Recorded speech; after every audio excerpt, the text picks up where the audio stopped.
Hi friends, welcome back to the channel. So the first step of managing payable and receivables is get organized. As a small business owner, managing everything could be tough. I know how hard it is to be a small business owner and managing all the things on your own.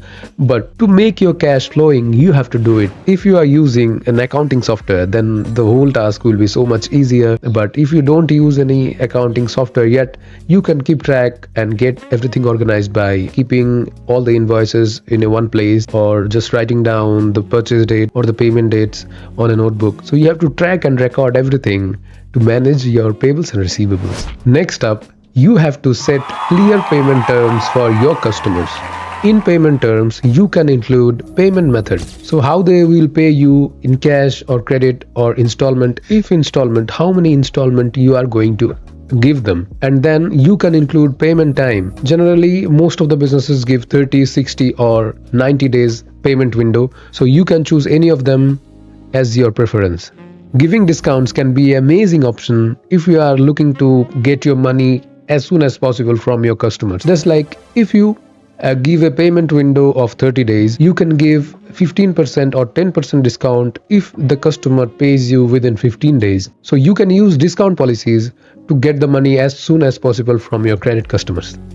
Here is another thing you can surely include in your payment terms, and that is late fees. Late fees can be a good option to get the money back within the payment window. Late fees are generally varies from 2 to 5%, so you can choose any percent between 2 to 5 as your preference and as your industry.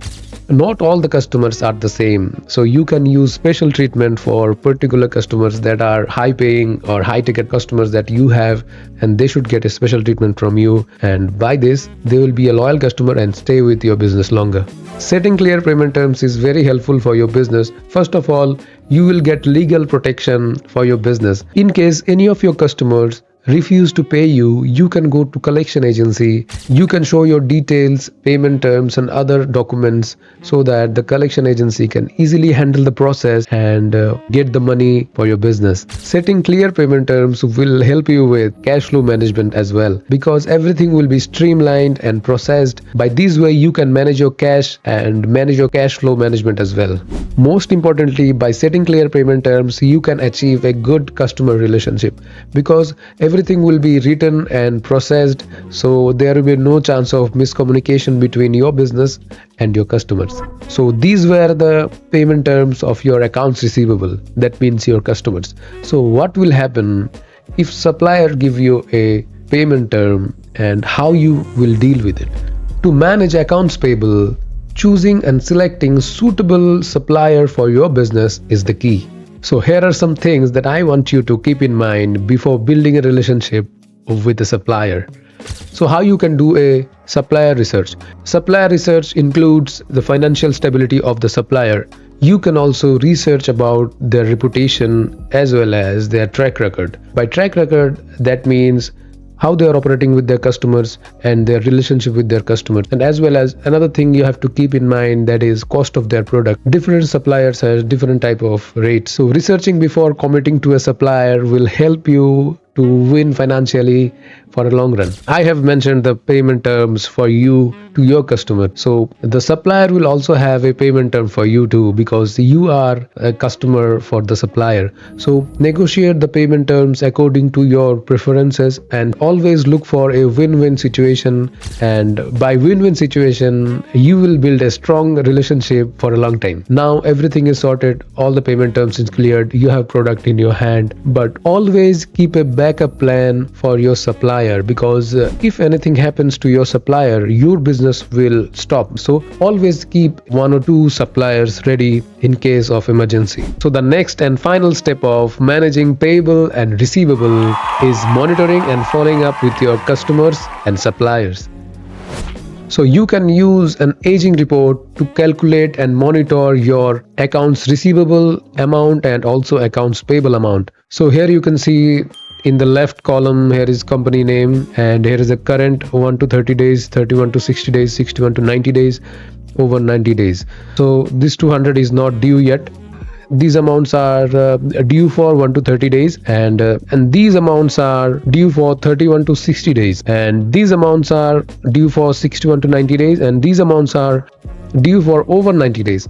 So why this aging report is important? Because it will help you to focus on what is important for your business. It's like 61 to 90 days, just 61 to 90 days, and over 90 days amounts are very crucial for your business. You have to look up for those amounts, and you have to focus on getting those amounts as early as possible. By this aging analysis, you can clearly point out what you should focus on and get the most out of your receivables and as well as your payables.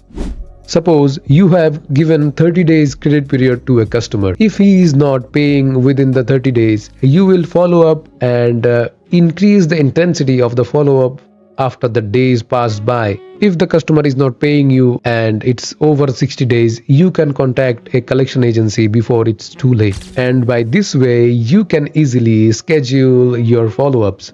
And I suggest you to automate your follow-up responses so that you can focus on other metrics. If you want to make an aging report for your business, I will give a video link on the description box. You can check it out and make it for yourself. To sum the video up, here are the 3 steps I have mentioned in this video. The first step is getting organized, and the second step is setting clear payment terms for your customers and choosing a suitable supplier for your business. And third step is monitoring and following up with your customers and suppliers. By implementing these 3 steps, you can easily manage payable and receivable and improve your cash flow for your business. If you are a small business owner and looking to streamline and automate your payroll process, this video is just for you. Feel free to check it out.